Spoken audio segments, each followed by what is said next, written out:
Well, welcome to Dragonheart. It's hot outside. It's going to be hot on the podcast as well. Lots to talk about. First of all, though, me and Mark in a public area, so we're living in Wales, fortunately. We're a COVID-safe country. We're still wearing masks. Agree with it or disagree with it? Whatever. Wow, how are you, Mark? Hot. But it's going to be a hot cast, so we're all right. The temperature in my car driving over said 40 degrees.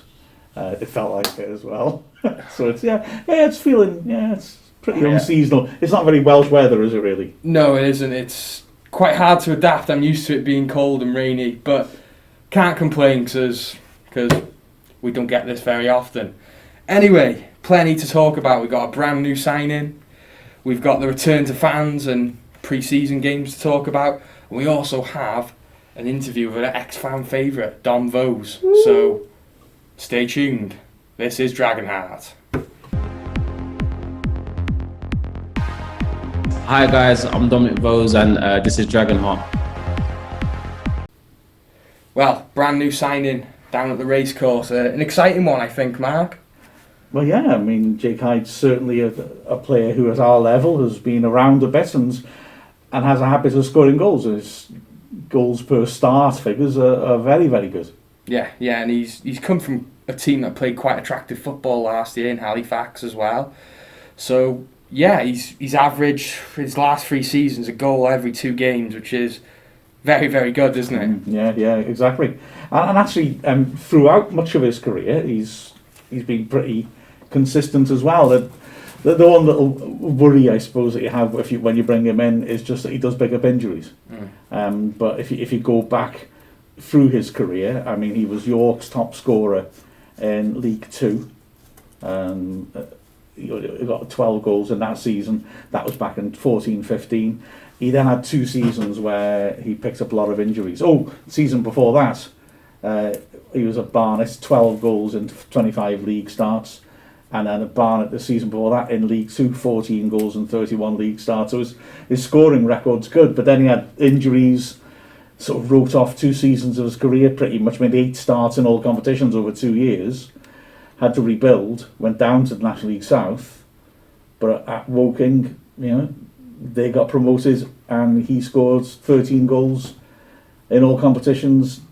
Then in the National League he scored 16 for Woking the next time. And as you said, Halifax 12. Yeah. The worry is that he's not made 30 appearances in those games. In fact, he's only got better than 30 appearances in 2 seasons of his career.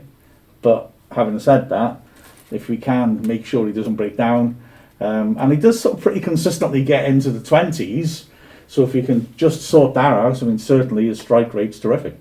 Yeah, so the challenge will be on the physios, won't it, really, and maybe hopefully with our enhanced funds and what have you, maybe we can keep him fit with maybe better technology than what he's been used to in recent seasons. So keeping him fit will be a struggle, but if we do, he knows where the net is, doesn't he? So I think that's really important. And he's seasoned, he knows what this league's all about. Yeah. So yeah, I think it's a fantastic signing. He's a player who's scored a lot of his goals in that cliched between the posts area, sort of penalty area striker. Yeah. And we've got a lot of players who can operate either side and around him, if you like, haven't we, really? So it certainly looks to be a promising signing, doesn't it? Yeah, and it's going to be really interesting to see how we play around him and what formations we're going to play this season, because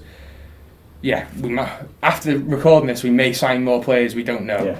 But we certainly need some more players, and it'd be really interesting to see if we're going to be playing five at the back like last season, or a brand new, completely different sort of style of football. It's going to be really, really fascinating.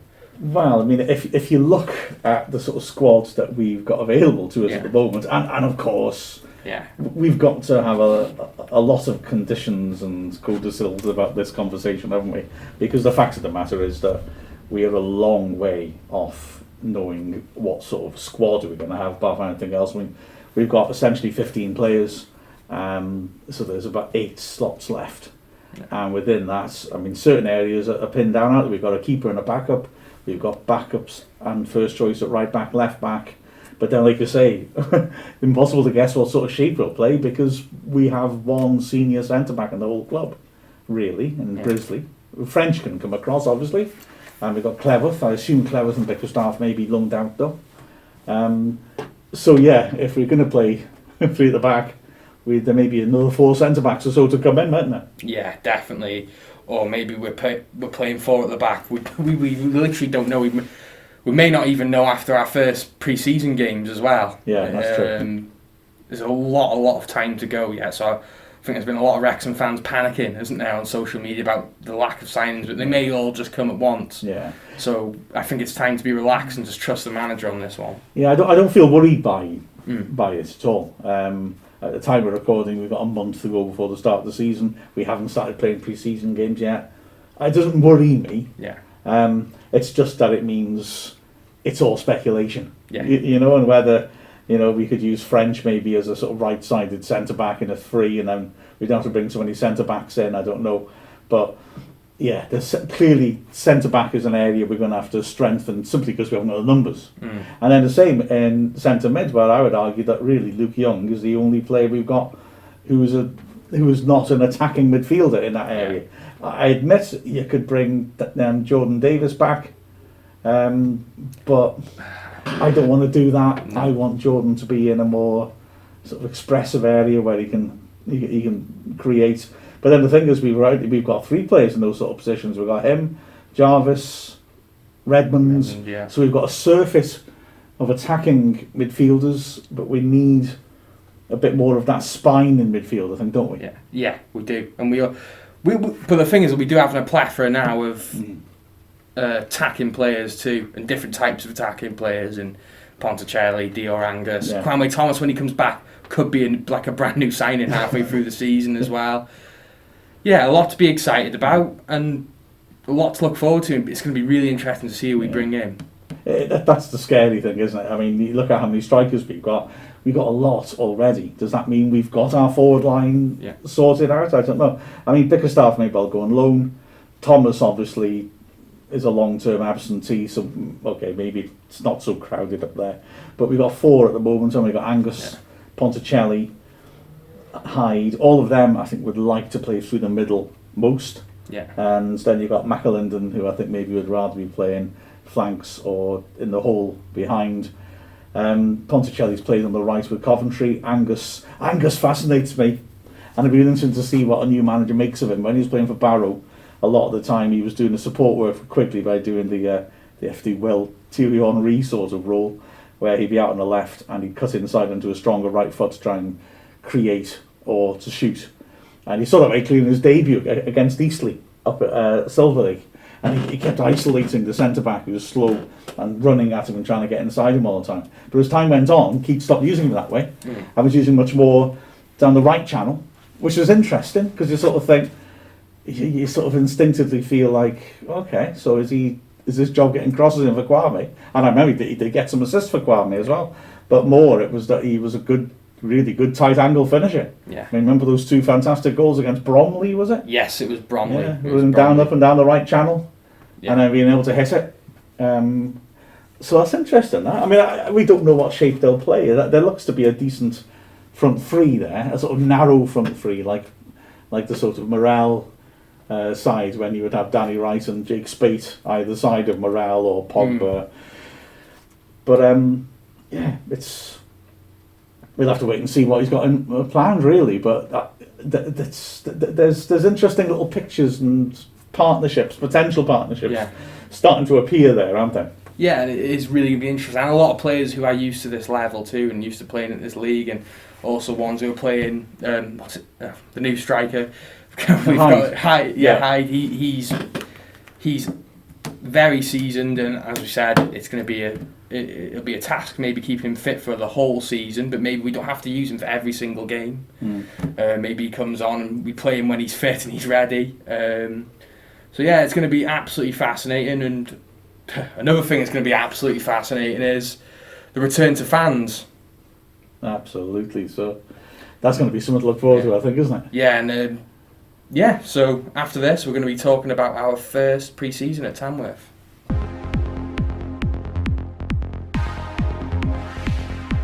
I'm Liam McClendon and this is Dragonheart.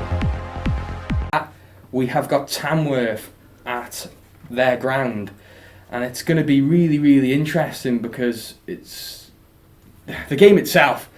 It's just going to be a pre-season game, but I think it's going to be a bit more iconic than that, because it's going to be the first Wrexham game back with fans, and therefore the first Wrexham game with fans under the new ownership as well, yes. which is why there's such a fantastic amount of excitement, I think, beyond just being able to get to see a match again.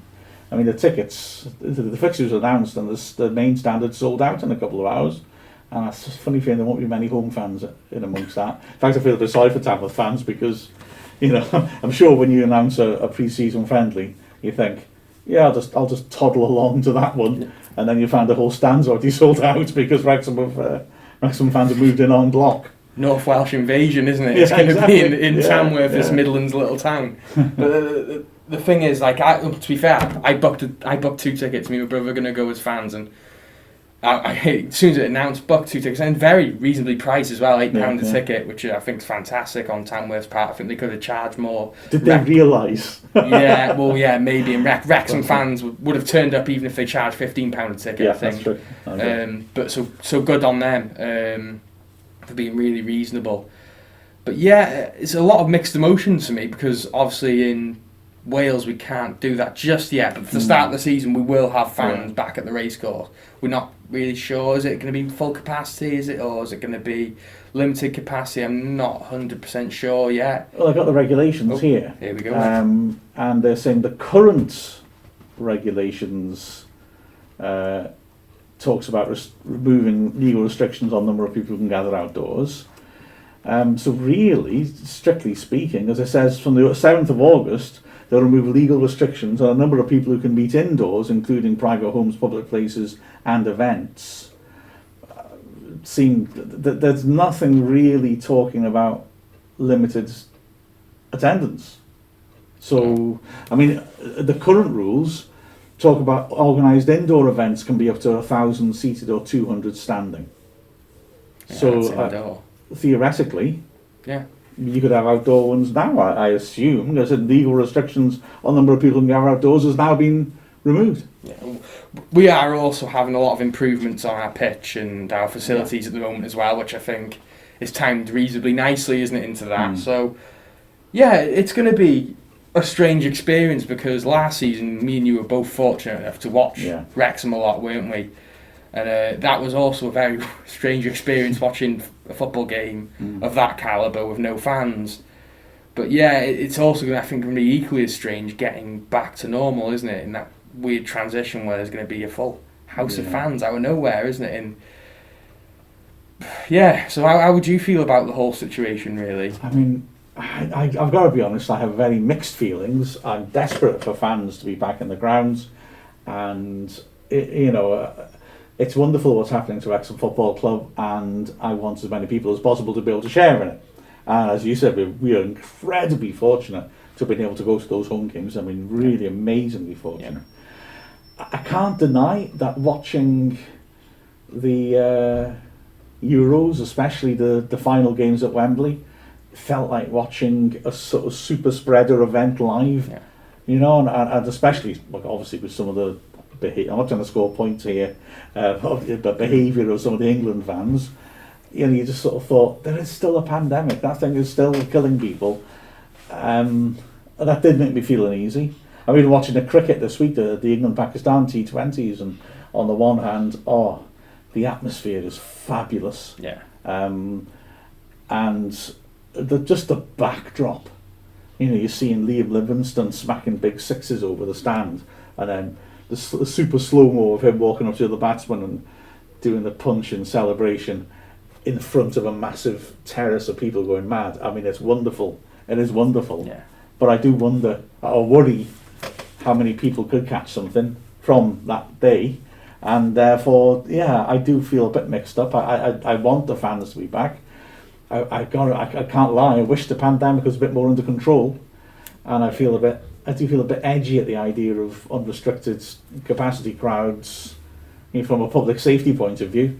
not keeping social distancing, but well, it's not just the grounds either. It's the travelling there. Well, I'm going to be going on the train. You know, there's going to be a lot of people going there drinking, isn't there? And even the most sensible of people get a few drinks around them, and they're not going to be caring about social distancing, are they? No. And social distancing in England is not even a thing, is it, at the moment? So, yeah, I'm really excited, because I think having the chance to go watch Wrexham live, it's going to be so much fun, and it's going to be nice to hear Wrexham fans singing songs and maybe hearing some new songs from the fans and getting really enjoying watching football live again. But then on the flip side, it sort of feels dirty in a way as well, doesn't it? It doesn't feel quite right yet, maybe from a public protection point of view. But I'm really torn, because I'll probably try and urge fans, probably try and be as sensible as I possibly can, but people have also been locked up in their houses for nearly over a year now, so it's really hard to get the balance right, isn't it? It does worry me. I can't deny it. Having said that, I'm not one of these people who's saying you could never make a step outside or a step forwards until it's all gone. I do think the handling of it has probably prolonged the pandemic, if I'm perfectly honest. But there does come a point where you have to say, right, there is risk, but things have to return to normal. I hope we're not doing it too soon, is all I'm concerned about, really. But yeah, to put that aside, how brilliant for Wrexham fans, to get together again. And as well, it's going to sound terribly patronising. I feel bad even before I say this, but I'm really glad that it's at Tamworth. I think, we are a non-league club now. Let's not kid ourselves. Right. So we're going to an actual proper grassroots club, and they will get a hell of a windfall, even if they haven't pushed the prices up. They'll get the biggest crowd this season for a pre-season match, and good luck to them. I'm glad that's happening. I really am. And they'll get a boost from the food and everything like that. Good for them. I think it's nice that a club will get a bit of a sort of accidental boost from the fact that the Wrexham fans have been mad to come. And also the local bars, the takeaways, and I think... And that ski slope next to the ground. Yeah, exactly. There's really good fish and chips in Tamworth, isn't there? I believe. Tell me more. I believe. But it's just going to... It's hard to really underestimate what football does for the economy, and we've not had that for a year, all the local pubs, all the local takeaways, all the trains, and all the people paying all the money. It's great to see it back, but I just hope this doesn't mean we end up going back into another lockdown again in September or October, and that we can't go watch football again. So I think it is really important that we are cautious and careful as much as we possibly can be. I've got a bad feeling that when organised football is really getting to the swing of things by about late September-ish, October, that we'll end up having restricted crowds or even empty grounds again, because the wave's gone, already appears to be coming, and loosening all the restrictions. Well, it seems to me there's only one direction to go there, unless it's going to be a sort of policy decision of we've made the decision that people will get it, just carry on. But yeah, so I it might be one of those things where we need to make the most of being able to go to games as well, to be honest. But well, we'll see. I'll tell you the other thing that amuses me is just that great thing about Wrexham fans being able to think big and having mad dreams, but they're actually sort of kind of believable, because if you told me a year ago that Ryan Reynolds and Rob McElhenney would own us, that we'd be sort of headhunting advisors from the top end of the football administration to help run us. That one of our directors would be the guy from the anti-sexism seminar in Always Sunny in Philadelphia. If we were, to tell me we were sponsored by TikTok and Expedia, I would laugh. Yeah. But it does show how we sort of can get carried away with things, and that wonderful idea that we were going to play at Anfield on August the 7th because Liverpool didn't have a game. That did amuse me, that. And of course we are actually playing Spennymoor rather than Jurgen Klopp's Liverpool. But it's great that we can, that there's, you couldn't completely, it was a bad idea, but you couldn't completely dismiss out of hand that we'd have a huge high-profile game at some point. I think Wrexham playing at Anfield is a bit far-fetched, you know. I think they'll want to play, if they're going to be playing pre-seasons at Anfield, they're going to want to be playing the top European sides, aren't they, to attract crowds. But yeah, Spennymoor's just as good for me. Absolutely, and we might boost their local takings of pie sales and local pub income a bit, doing a little bit to help the economy to fight back. Exactly. Are they Conference North or are they below Conference? I was really hoping you wouldn't ask me that, because I intended to just double check that before we started, and I didn't. So I think they play in black and white stripes, I believe. Then they must be Conference North. Yes. So I'll tell you what. Let's just. I'll run through a series of different leagues, and then I'll just edit out all the other ones. Yes, that's right. Spennymoor play in the Conference North. Unibond Premier. Unibond North. Unibond South. Northern Counties. Sorry, I've been watching Toast of London on Netflix. Yeah.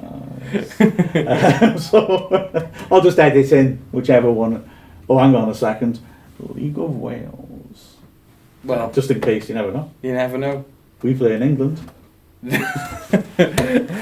Anyway, so yeah, I think it's a lot of anxieties, a lot of fun, a lot of excitement. Let's hope it just all goes correctly, and let's hope we get a full season with full fans, and hopefully we have a really iconic season.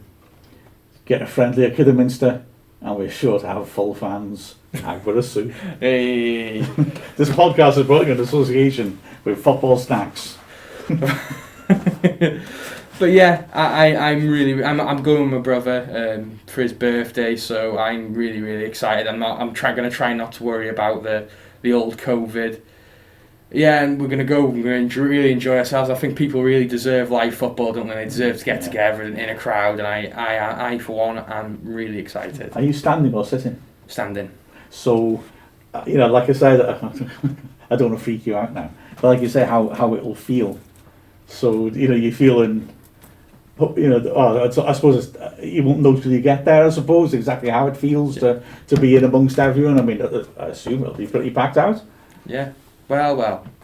Maybe I've had 1 or 2 pints before then, so That's maybe true. I probably won't be worrying too much about that, but I'll probably worry about it the next day. Yeah. But yeah, I'm going to try not to freak myself out. I'll test myself before I go. I'll test myself after I go. That's good, yeah. We've all got to be responsible in that regard, haven't we? Yeah, it's true enough.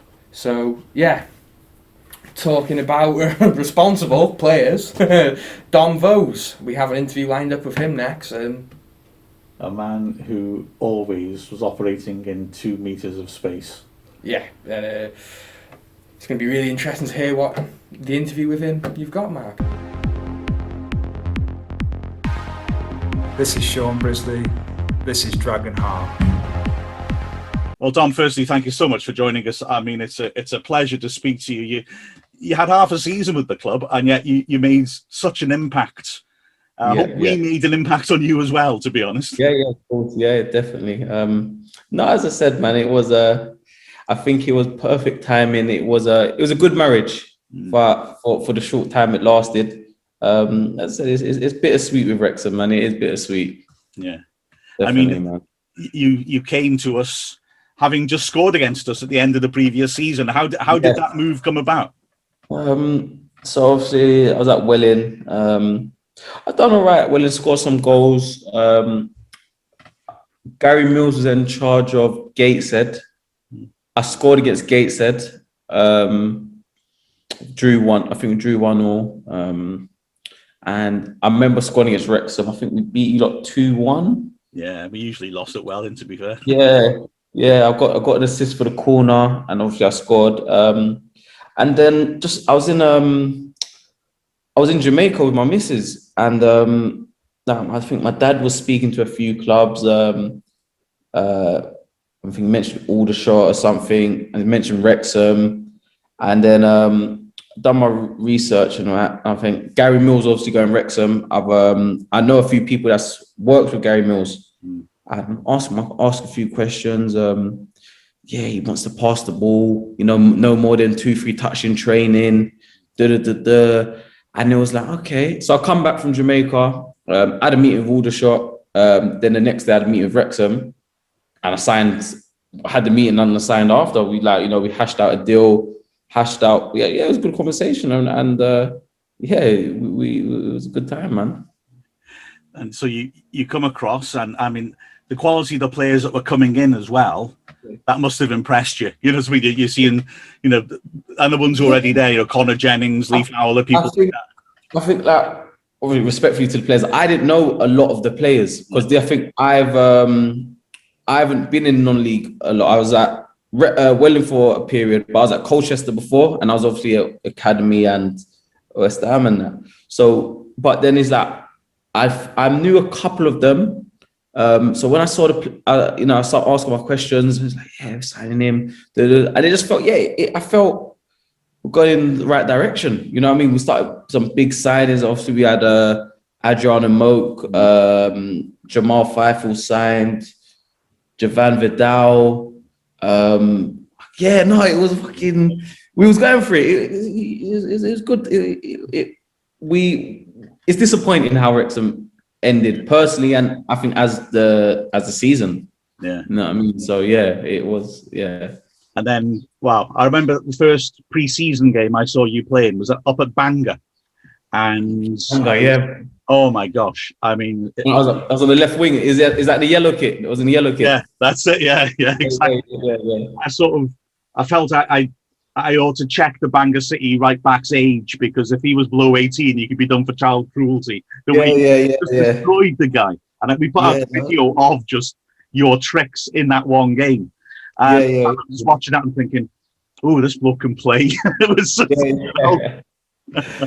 man, no, it was, as I said, man. It's as I said, I look back at Wrexham very happy, but very disappointed because how it all transpired, and just like it's a big part in where I am today. If that makes sense. It's, you know what I mean.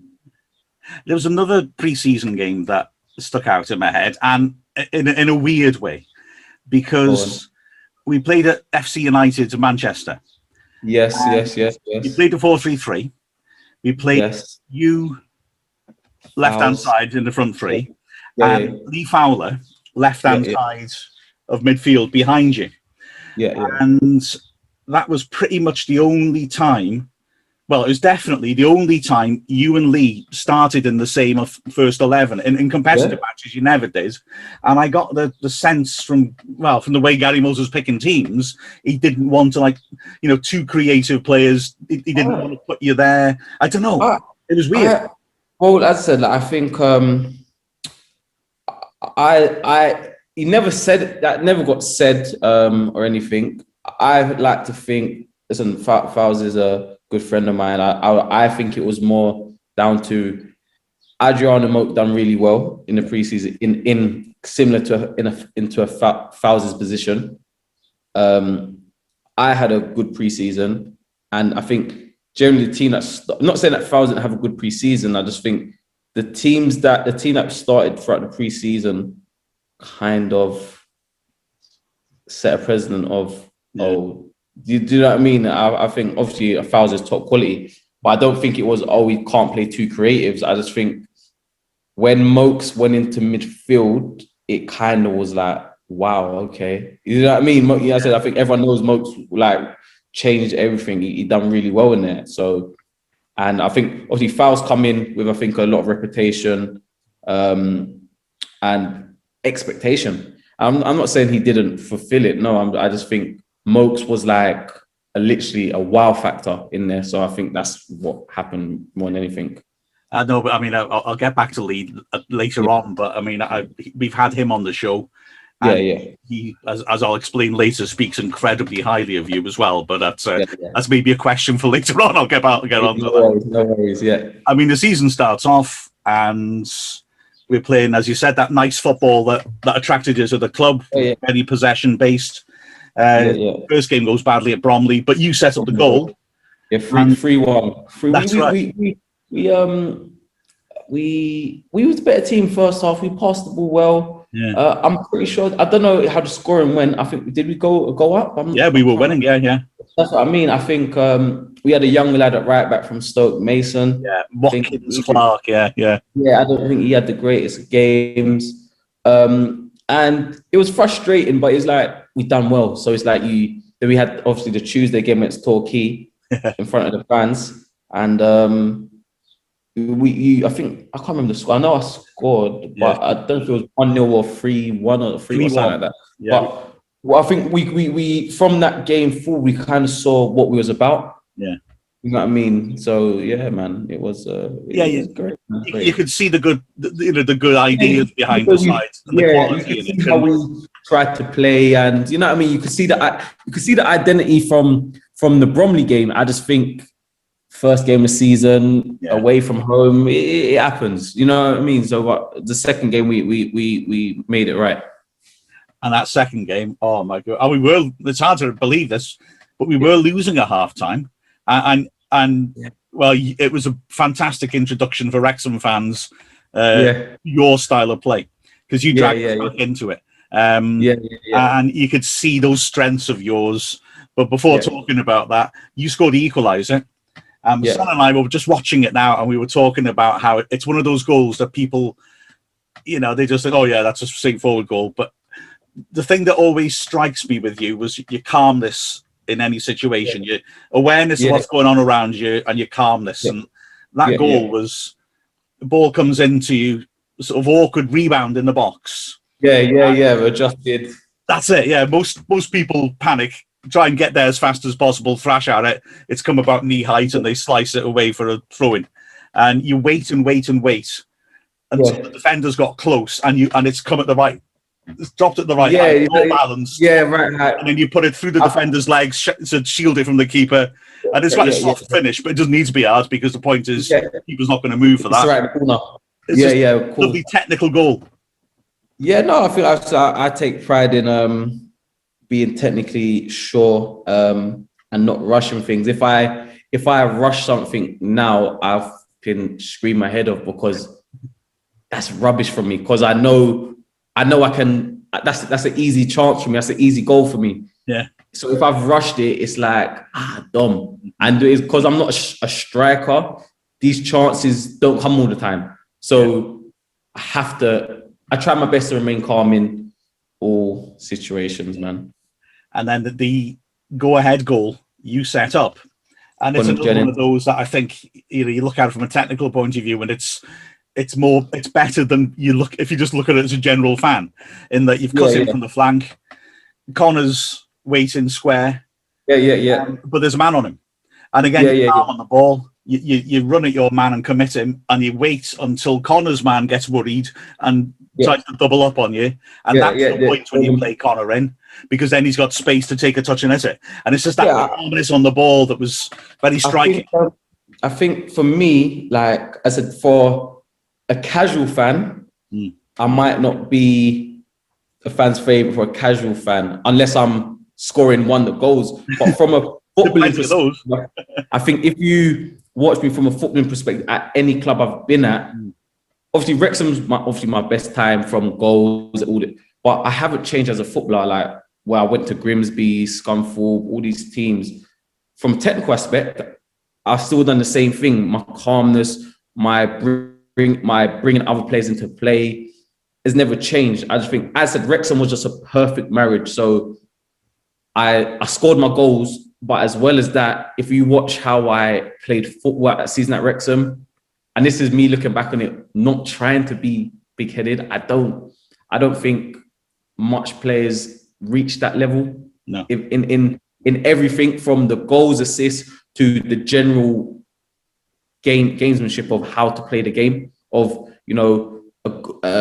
passing it here, getting it back on the technical aspect and weight of passes. So I think, so Wrexham was just a perfect marriage, as I said, man. Well, I would say that looking at it generally, the only player I've seen in the National League for us that's had the sort of effect you have on a game was Glenn Little, who was with us before you. What a guy! What a guy! I know. The thing is that Glenn's legs pretty much had gone, so you get like a sort of 15, 20 minutes off the bench every three games from him, sadly. But the moment he came on, you could see the quality. Play with him. You can see the quality. No, because he knows how to play football. Yeah, and I think, especially with the lower levels, I think that's a underrated talent. Yeah, because a lot of low league football is crash bang wallop, fast winger up and down. Where Glenn, obviously, his legs are gone, but he's really good at football. If you watch it from a technical aspect, from an art form, you play him every week type thing. Do you know what I mean? And I think I'm of that type of ilk. You got to watch football to understand how good that was, for example. And like I said, it was very striking with Glenn that, like I said, players wanted to play with him. Do you know what I mean? The experienced lads who dropped down, it was like a sort of reminder of where they were playing. They wanted to work with him. And the young lads who, maybe come through an academy and have got that spatial awareness, they're just loving the fact that Glenn Little will give them a perfectly weighted pass where they want it, and then he'll go where they want him to go. And you see the same with you as well, I think, with Wrexham as well. Players who like to play want to work with you. Yeah, because I think, obviously, I was on the left side with Newts, and I think I made it very easy for him to play as a left back. Do you know what I mean? I always gave him an option. I think any time I've played wide, I make it easy for my fullback to play with. Do you know what I mean? Like, because a lot of the times I played with fullback, they are similar to Newts, like up and down, good left foot. So it's like, all right, you take the line, but I'm always gonna give you an angle and we can play with each other. Yeah. You know what I mean? And I've because of the way I play, I earn that respect and that trust of my fullback. Absolutely. And then the next game, going back to that season, was a good example of it because we were at home again against Aldershot. And the first goal is all about you, basically. Newts has won a header and it's going out for a throw-in. You managed to keep it in. You got two men on you, but you don't mind sticking your backside into players and using your strength. And so you hold them both off and you knock it off them for a throw. We take the throw. You want it, and it's something I just always enjoyed as well. It's just when there's a throw and you just want it. You just want to get it to me. Come on, let's get that passing going again. Let's get it going. Let's get going. Yeah, 100%. And then you think a ball. You think a ball over the top. It's just perfect weight. Centre back can't attack it. It's too high for him. He's got to head it out. He's not in control of his header. Puts it out for a throw, and then again, of course, 50 yards, and you're there demanding it again. You get it, you switch it in, and to the right flank, and when it comes back in, you're attacking the box to score. I mean, it's just it's classic. It was as I said, I would love to watch back all these games in full, man, and just have a moment. I'll get them to you, don't you worry. Thank you. And you scored the pen in that one, and I quite liked it.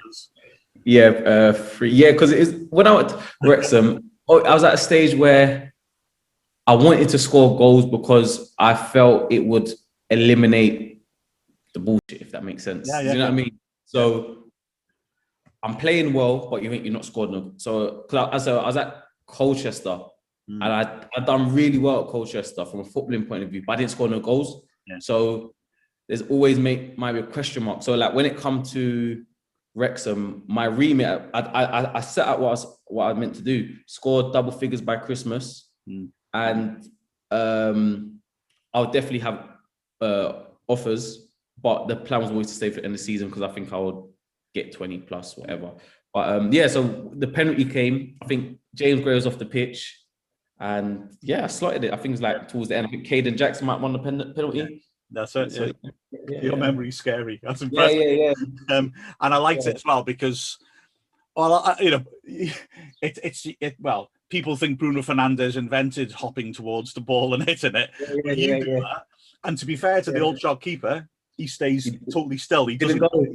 He didn't go. And I missed the penalty as a youngster FA Youth Cup. And it kind of it wasn't quite hot. It was a lot slower and the keeper didn't move. And he done me and I missed. So with this one, as much as he wasn't moving, I was adamant of going hard to that side. And that's why. because he went the right way. And But it was just like I had power, like enough power and enough placement to get in that corner. That's it. Well, I need to say that you've answered my question in a way, because you sometimes see players do that. The keeper doesn't move and they just panic and scuff it.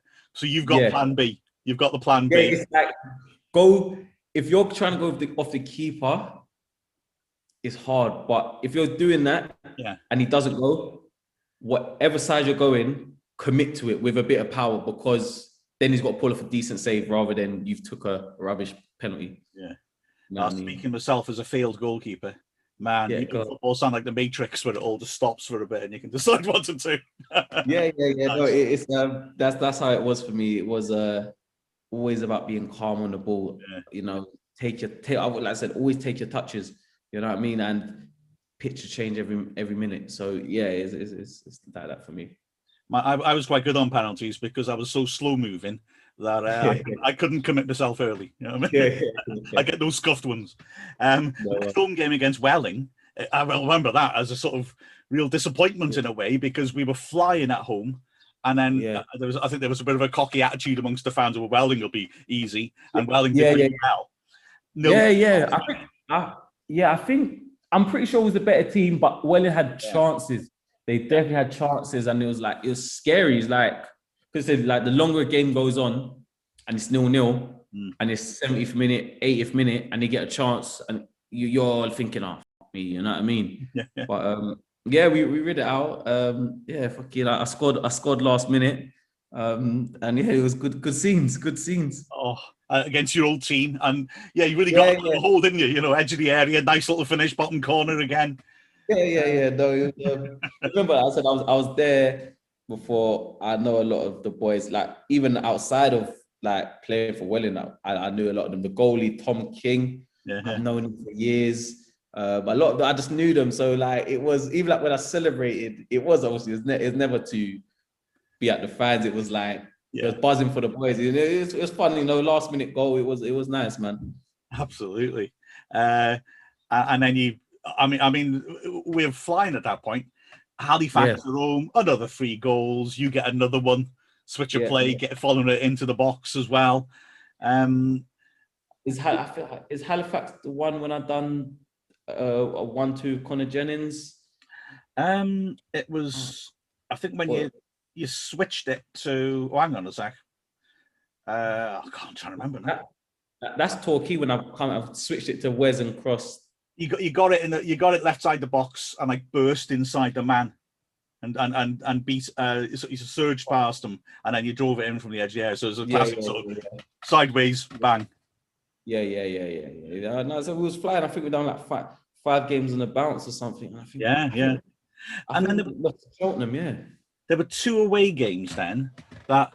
Right, I might be totally wrong here. I felt might have changed Gary Mills's ideas a bit, because up to that point, felt to me like we were just playing beautiful passing football, and the team's still gelling. I mean, you've only played together for like 6 games, and I was sitting there thinking, we'll win this league. We look so good. 100%. And the confidence in the players. And then we lose at Cheltenham, which was a very harsh result. 2-1, I think.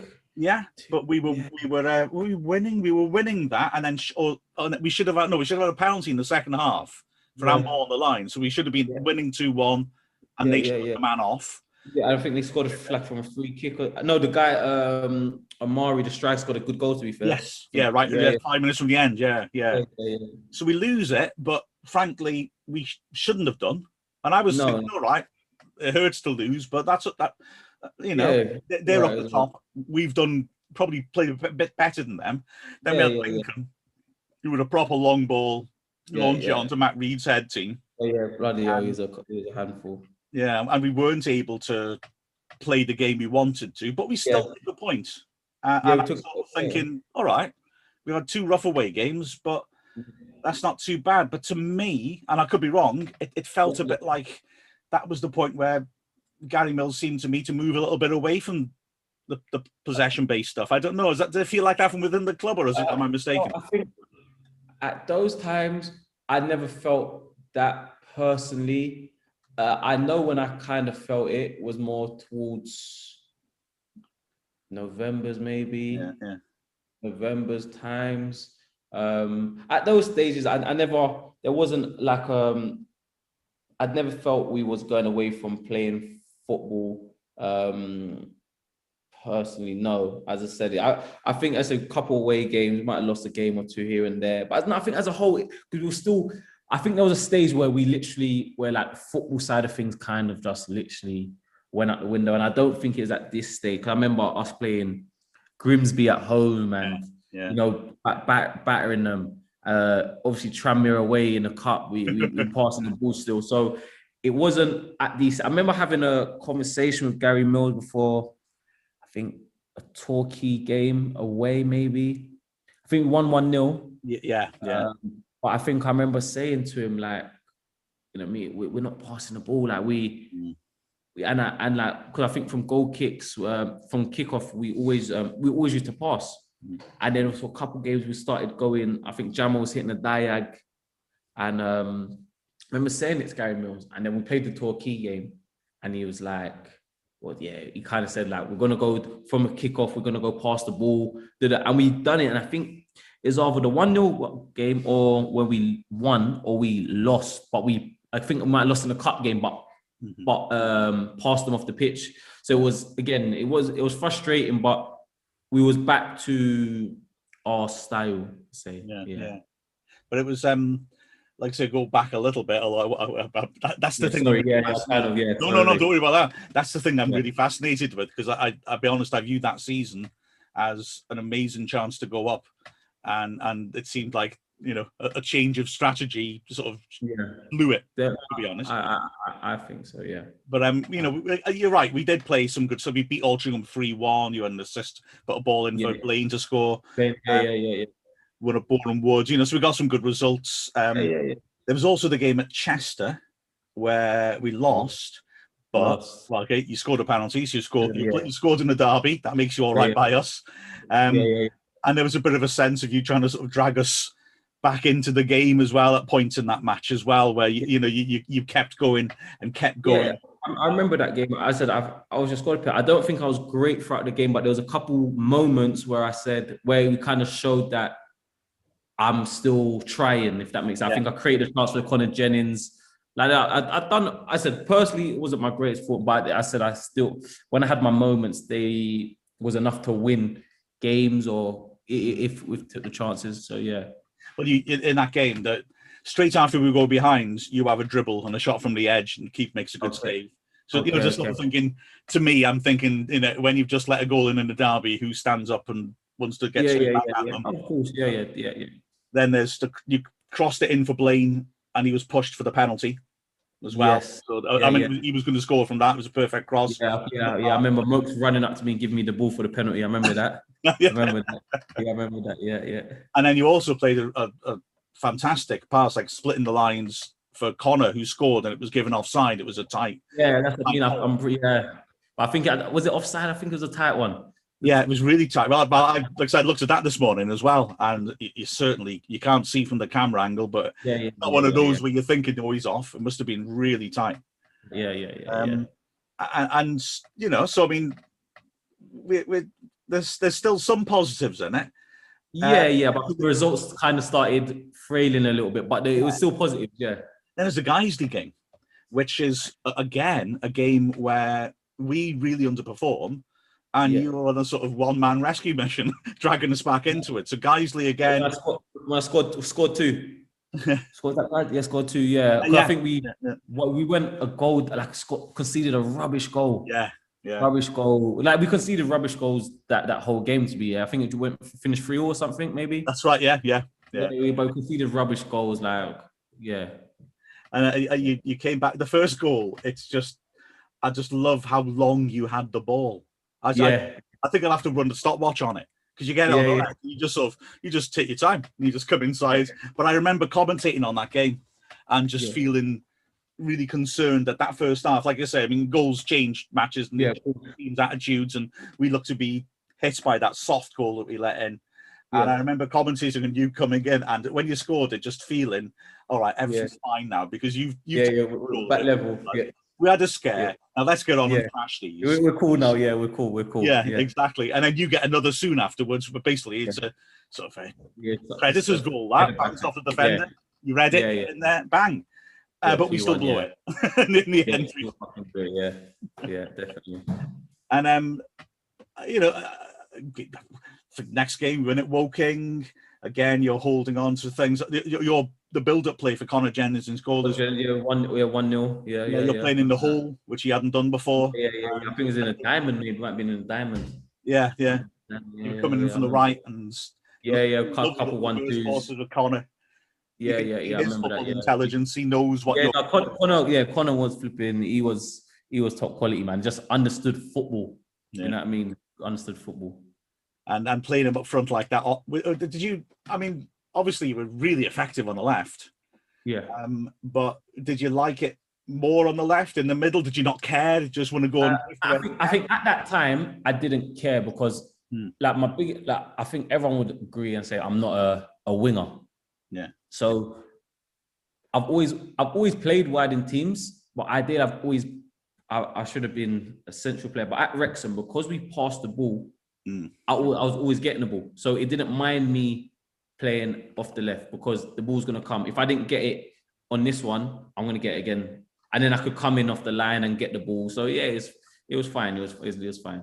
And I must admit as well, looking through the sort of highlights of those games, it's really striking how you use that, beg your pardon, that sort of freedom to move where you wish.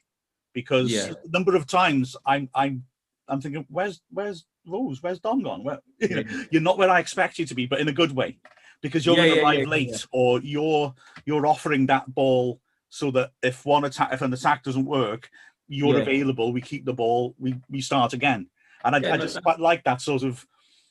It was a free role, even though you are playing in a fixed position, if you like. Yeah. No, as I said, like for me, the way I look at football from a young age, probably to my detriment at times, but I've looked at football. How Wrexham is how football should be for me. Yeah. So when I'm picking up the balls in certain areas and I haven't got to break my neck to get into the box on this particular one because it probably will come back out the other side, that's why it was perfect. But where if I was at another club, you got to break a neck to get in there. But then we give the ball away, then I've got to run back anyway. Like, it's just like, I said, Wrexham was just perfect. It was. I don't think it's any coincidence that I went and done what I'd done, because the view on football from Gary Mills was how it should be. Like, I think that's how football should be played.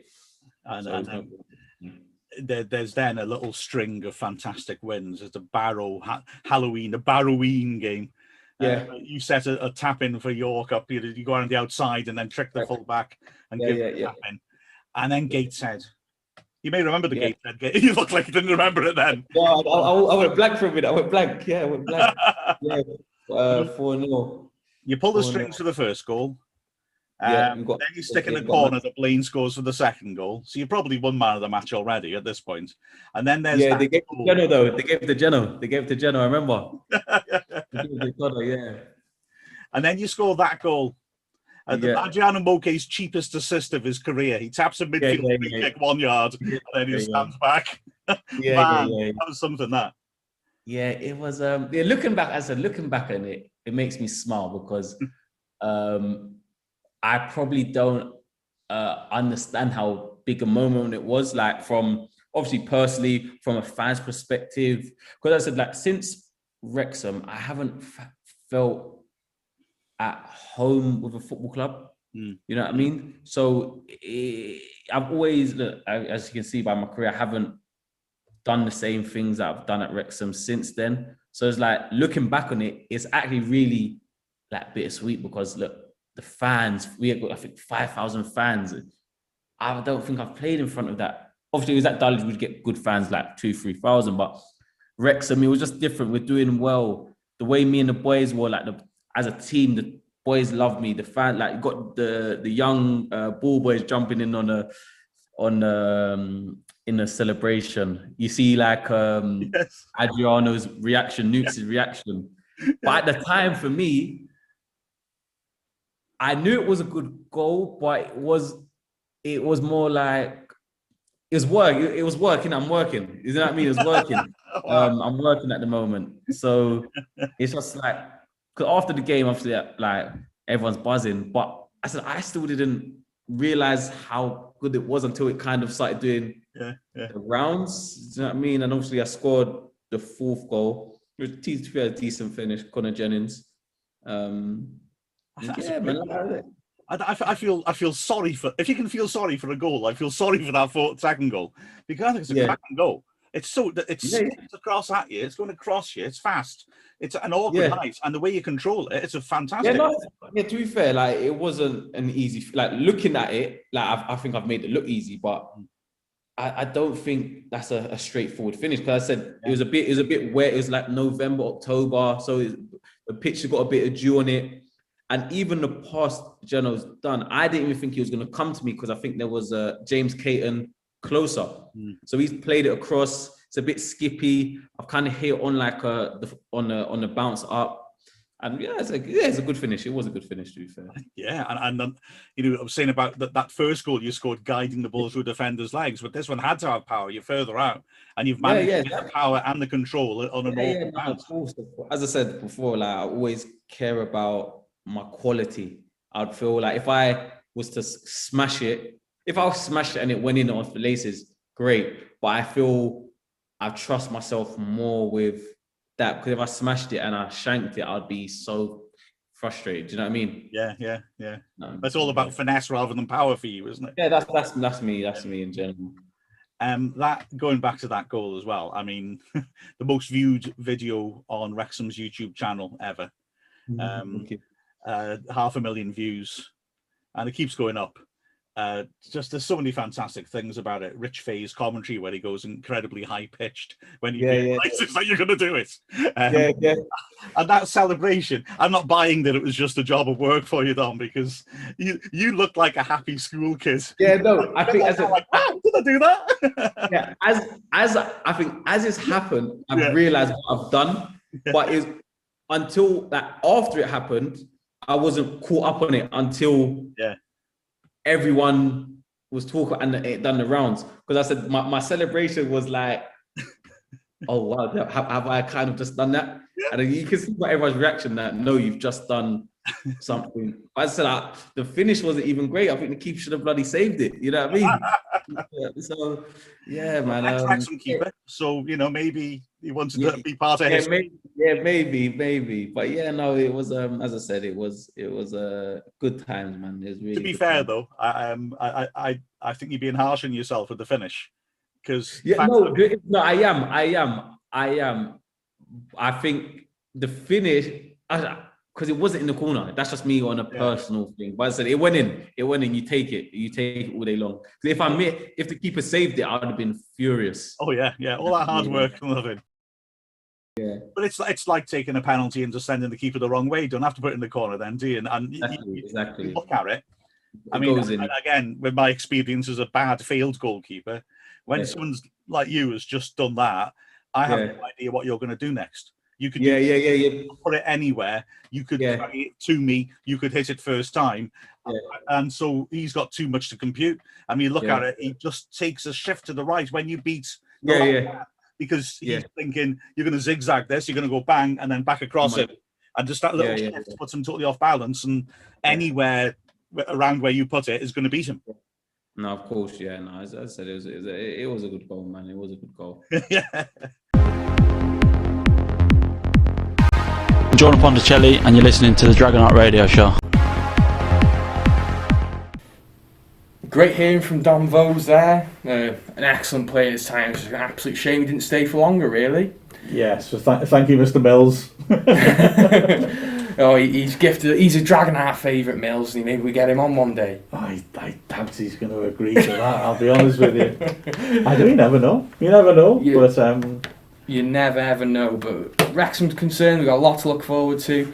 I don't think we'll be hearing much from the Sheffield Wednesday game, maybe, I don't know, because it's going to be closed behind closed doors. Yeah. But maybe we will hear things from that in the future, so we've got that to look forward to.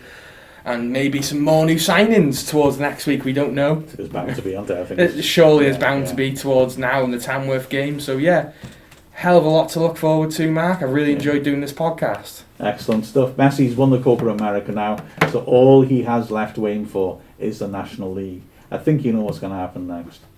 Yeah. We haven't got any financial fair play problems like Barcelona. No, we haven't. We got 2 cracking owners, and There you go. I think he's going to want. I think he does fancy that FA Trophy National League double Yeah, that's it. that we're going to be aiming for this season. I'm sure there's a bloke sitting in front of me in the FA Trophy final 2015. Sure it was Messi. Sure it was. But anyway, until next week, farewell. Thanks very much for watching. Please subscribe as well so you don't miss out on any of our content, and click the bell to get notifications.